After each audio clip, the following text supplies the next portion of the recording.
सबसे पहले आप सभी लोगों को गणतंत्र दिवस की बहुत-बहुत शुभकामनाएँ। देखिए आज 26 जनवरी हम सभी सेलिब्रेट कर रहे हैं, लेकिन उससे पहले जो है हम आज के करंट अफेयर को जो है कंप्लीट कर लेते हैं। बाकी एन्जॉय तो पूरे दिन भर करना है। देखिए आज के वीडियो में टोटल 12 मोस्ट इम्पोर्टेंट प्रश्नों पे हम चर्चा करेंगे जो कि आपकी सभी परीक्षाओं के लिए मोस्ट इम्पोर्टेंट है, तो शुरू से लास्ट तक वीडियो में बने रहिए। और इस वीडियो को पूरा देखने के बाद आप इसकी जो पीडीएफ फाइल है इसको हमारे टेलीग्राम चैनल से डाउनलोड कर सकते हैं। साथ में हमारे वीडियो के डिस्क्रिप्शन बॉक्स से भी आप इस वीडियो की पीडीएफ को डाउनलोड कर सकते हैं। और जो लोग नए हैं वो चैनल को सब्सक्राइब जरूर कर लेंगे, साथ में बेल आइकन प्रेस कर देंगे ताकि आने वाले सभी वीडियोस के नोटिफिकेशन आपको ऑटोमेटिक और सबसे पहले मिल जाए। देखिए आज का हमारा पहला प्रश्न है कि हाल ही में लखनऊ आईपीएल फ्रेंचाइजी ने अपनी टीम का नाम जो है क्या रखने की घोषणा की है। तो देखिए इस टीम का नाम होगा लखनऊ सुपर जायंट्स। याद रखिएगा लखनऊ की जो आईपीएल फ्रेंचाइजी थी इसने अपनी टीम का नाम रखा है लखनऊ सुपर जायंट्स। देखिए जो आपका संजीव गोयनका ग्रुप है तो इसने जो है इस टीम का नाम लखनऊ सुपर जायंट्स रखना सुनिश्चित किया है। और आपको बता दूं जो गोयनका ग्रुप है तो इसने जो है इस लखनऊ फ्रेंचाइजी को 7,090 करोड़ रुपए में खरीदा था, ये चीज़ याद रखिएगा। और जो आपके एल राहुल है इनको लखनऊ फ्रेंचाइजी का यानी कि जो आपका ये लखनऊ सुपर जायंट्स टीम होगा इसका कैप्टन बनाया गया है।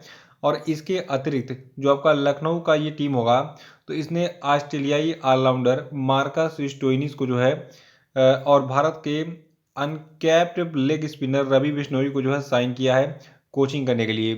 तो ये सारी चीज़ें आपको एक्स्ट्रा में याद रखनी है। देखिए एल राहुल को याद रखिएगा, ये लखनऊ फ्रेंचाइजी के कैप्टन होंगे। और इस लखनऊ फ्रेंचाइजी आईपीएल टीम का नाम क्या रखा गया है, लखनऊ सुपर जायंट्स। अगला प्रश्न है कि राष्ट्रीय मतदाता दिवस यानी कि नेशनल वोटर डे कब मनाया जाता है। देखिए 25 जनवरी के दिन हर साल हम राष्ट्रीय मतदाता दिवस मनाते हैं। और 2022 का जो आपका राष्ट्रीय मतदाता दिवस है इसकी थीम रखी गई है मजबूत लोकतंत्र के लिए चुनावी साक्षरता। देखिए पहली बार राष्ट्रीय मतदाता दिवस 25 जनवरी 2011 को मनाया गया था।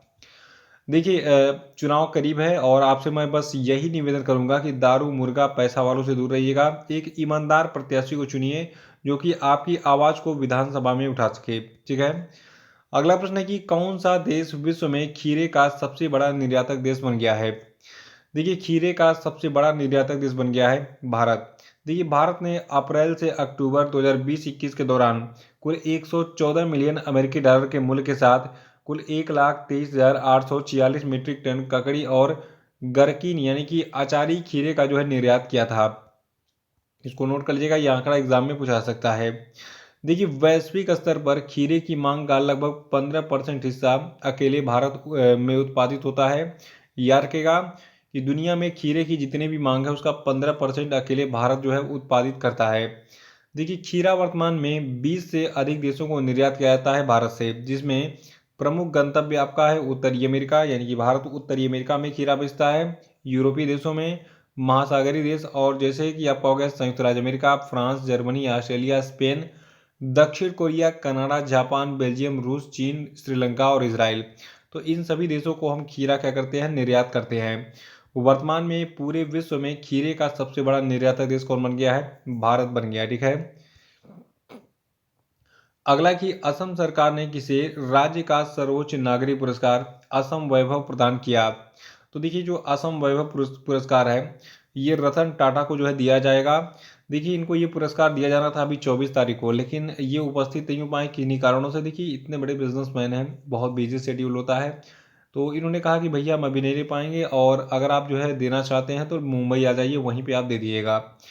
देखिए इस पर जो है जो असम के मुख्यमंत्री हैं जिनका नाम क्या है, हेमंत बिस्वा शर्मा, तो इन्होंने अभी हाल ही में एक स्टेटमेंट दिया कि जो आपके रतन टाटा हैं इनको ये पुरस्कार असम वैभव क्यों दिया गया। देखिए इन्होंने कहा कि इन्होंने राज्य में कैंसर की देखभाल के लिए असाधारण योगदान दिया। कैसे दिया, रतन टाटा की पहल पर टाटा ट्रस्ट जो है इसने असम सरकार के सहयोग से 2018 में कुल 19 कैंसर देखभाल इकाई स्थापित करने का निर्णय लिया था, जो कि अब स्थापित हो चुका है। और इसी एहसान का बदला चुकाने के लिए असम के मुख्यमंत्री ने जो है असम वैभव पुरस्कार देने का फैसला किया है रतन टाटा को। और पांचवा प्रश्न है कि हाल ही में किस फिल्म को ऑस्कर 2022 के लिए आधिकारिक तौर पर शॉर्टलिस्ट किया गया। तो देखिए इस बार भारत के लिए गौरव की बात है, भारत के कुल 3 फिल्मों को जो है ऑस्कर के लिए शॉर्टलिस्ट किया गया है। इनमें पहली फिल्म आपकी जय भीम है, दूसरा है मराकर अरेबिक दलिंथे सिंघम। और आपको बता दूं सिर्फ जय भीम और मराकर कोई नहीं, एक निर्देशक हैं रिंटू थॉमस और सुष्मिता घोष। इनकी राइटिंग विद फायर दलित महिलाओं द्वारा संचालित एक समाचार पत्र के बारे में एक फिल्म को जो है ऑस्कर 2022 में सर्वश्रेष्ठ वृत्तचित्र फीचर श्रेणी में चुना गया इसको, ठीक है। और देखिए नामांकन के लिए मतदान जो 27 जनवरी को शुरू होगा, यानी कि इस 27 जनवरी से जो है फिल्मों का नामांकन शुरू हो जाएगा। और जिनमें जय भीम मराकर और जो आपकी ये फिल्म है रिंटू थॉमस और सुष्मिता घोष की राइटिंग विद फायर, तो राइटिंग विद फायर को भी जो है सूची में सूचीबद्ध किया जाएगा, इसका भी नामांकन होगा। बाकी 1 फरवरी को जो है ये समाप्त हो जाएगा नामांकन, और 8 फरवरी को नॉमिनेशन की घोषणा हो जाएगी। और 94वें अकादमी अवार्ड अकादमी पुरस्कार जो है ये 27 मार्च को वितरित हो जाएंगे, यानी कि 27 मार्च को पता चल जाएगा कि किसने किसने ऑस्कर पुरस्कार जीता है किस श्रेणी में। तो जय भीम मराकर और राइटिंग विद फायर, ठीक है, इन तीनों फिल्मों को शॉर्टलिस्ट किया गया है विभिन्न श्रेणियों में ऑस्कर 2022 के लिए। अगला कि हाल ही में किस राज्य में अपना कांगड़ा एप्लीकेशन लॉन्च किया गया। तो देखिए अपना कांगड़ा एप्लीकेशन को हिमाचल प्रदेश में लॉन्च किया गया है। देखिए हाल ही में हिमाचल प्रदेश के मुख्यमंत्री जयराम ठाकुर ने हिमाचल प्रदेश के धर्मशाला में अपना कांगड़ा एप्लीकेशन और स्वयं सहायता समूहों द्वारा एक हस्तशिल्प का जो है शुरुआत किया था। इनमें हमारा मेन टारगेट क्या है, अपना कांगड़ा ऐप, ठीक है। तो अपना कांगड़ा एप्लीकेशन हिमाचल प्रदेश के मुख्यमंत्री ने शुरू किया, हाल ही में इसको लॉन्च किया है। इस एप्लीकेशन का उद्देश्य पर्यटकों को परेशानी मुक्त अनुभव प्रदान करना और स्थानीय हस्तशिल्प की बिक्री को बढ़ावा देना है। देखिए हिमाचल प्रदेश सरकार की बात करें तो वर्तमान में राज्यपाल यहाँ के हैं राजेंद्र अर्लेकर, मुख्यमंत्री जयराम ठाकुर हैं, और हिमाचल प्रदेश की दो राजधानियाँ हैं। देखिए हिमाचल प्रदेश की जो ग्रीष्मकालीन राजधानी है शिमला है, और हिमाचल प्रदेश की शीतकालीन राजधानी धर्मशाला है। अगला प्रश्न है कि हाल ही में आदि बद्री बांध के निर्माण के लिए किन 2 राज्यों के बीच में समझौता हुआ है। तो देखिए जो आदि बद्री बांध है इसके निर्माण के लिए हिमाचल प्रदेश और हरियाणा के लिए हाल ही में समझौता हुआ है। देखिए आपने एक मतलब गाने वाने में सुना होगा गंगा जमुना सरस्वती, ठीक है, कई सारे श्लोकों में और कई सारे जो है मंत्रों में आता है सरस्वती का नाम। सरस्वती क्या है, एक नदी थी। तो गंगा और यमुना नदियाँ तो आपकी वर्तमान में दिखती हैं, लेकिन जो आपकी सरस्वती नदी है ये आपकी विलुप्त हो गई है। रिसेंटली कुछ सालों पहले जो है एक अनुमान लगाया गया था, एक जो है वैज्ञानिक साक्ष्यों के आधार पर पता लगाया गया था कि जो ये नदी है सरस्वती, ये जो है आपका क्या नाम है, हरियाणा से होकर बहती थी, ठीक है, और ये विलुप्त हो गई है। तो फिर इसके उत्थान के लिए सरकार ने कुछ कदम उठाए। देखिए इसके बाद फिर जो है इसी पहल में हम हिमाचल प्रदेश और हरियाणा की जो सरकारें हैं इन्होंने आदि बद्री बांध के निर्माण के लिए पंचकुला में एक समझौते ज्ञापन पर हस्ताक्षर किया, जो कि हरियाणा के यमुना नगर जिले के आदि बद्री क्षेत्र के पास हिमाचल प्रदेश में 77 एकड़ में बनेगा। और आपको बता दूं प्रस्तावित बांध जो होगा इसका उद्देश्य 215.35 करोड़ रुपए की अनुमानित लागत से सरस्वती नदी का कायाकल्प करना है। कुल मिलाकर जो आपका आदि बद्री बांध निर्माण होगा इससे जो है जो आपका इस बांध से पानी छोड़ा जाएगा, वो देखिए पानी कैसे छोड़ा जाएगा, पहले जो है एक रूपरेखा तैयार की जाएगी। चलो ठीक है, इतना हम जो है एक वे बनाते हैं जहाँ से जो है यमुना क्या नाम है सरस्वती नदी बहती थी, तो वहाँ पे खुदाई होगी, उसको नदी का रूप दिया जाएगा, फिर उसमें पानी छोड़ दिया जाएगा। तो ऐसे हमारी सरस्वती नदी जो है फिर से जीवित हो जाएगी इस आदि बद्री बांध के बनने के बाद से। तो आदि बद्री बांध का निर्माण जो है हिमाचल प्रदेश और हरियाणा की सरकार करने जा रही है मिलकर, इन दोनों के बीच में समझौता हुआ है हाल ही में। आठवां प्रश्न है कि ढाका इंटरनेशनल फिल्म फेस्टिवल में भारत के किस फिल्म को सर्वश्रेष्ठ फिल्म का पुरस्कार मिला। देखिए जो ढाका इंटरनेशनल फिल्म फेस्टिवल था इसमें भारत के कुझंगल फिल्म को जो है सर्वश्रेष्ठ फिल्म का पुरस्कार मिला है। देखिए भारत से जो आपकी PS विनोथराज निर्देशित फिल्म है, ठीक है, यानी कि भारत के एक बहुत ही जाने माने निर्देशक है PS विनोथराज, इनके द्वारा निर्देशित एक फिल्म है कुझंगल। तो इसने 20वें ढाका अंतर्राष्ट्रीय फिल्म महोत्सव में एशियाई फिल्म प्रतियोगिता खंड में जो है ये सर्वश्रेष्ठ फिल्म का पुरस्कार जीता है। और यही यहाँ पे जो आपका ढाका इंटरनेशनल फिल्म फेस्टिवल है तो इसके सभी विनर्स का नाम यहाँ पे स्क्रीन पे दिख रहा है, स्क्रीनशॉट ले लीजिए, आराम से नोट कर लीजिएगा। बाकी मैं आपको बता भी देता हूँ।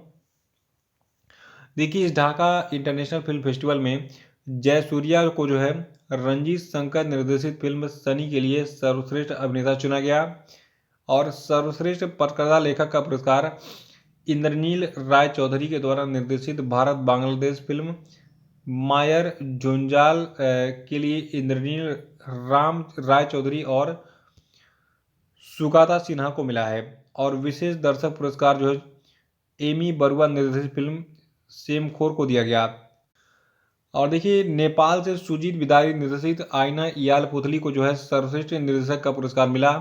और महिला फिल्म निर्माता वर्ग में सर्वश्रेष्ठ फीचर फिल्म का पुरस्कार ईरान की मरियम बहरुलुलूमी निर्देशित फिल्म शहर बानू यानी कि शहर की महिला को दिया गया।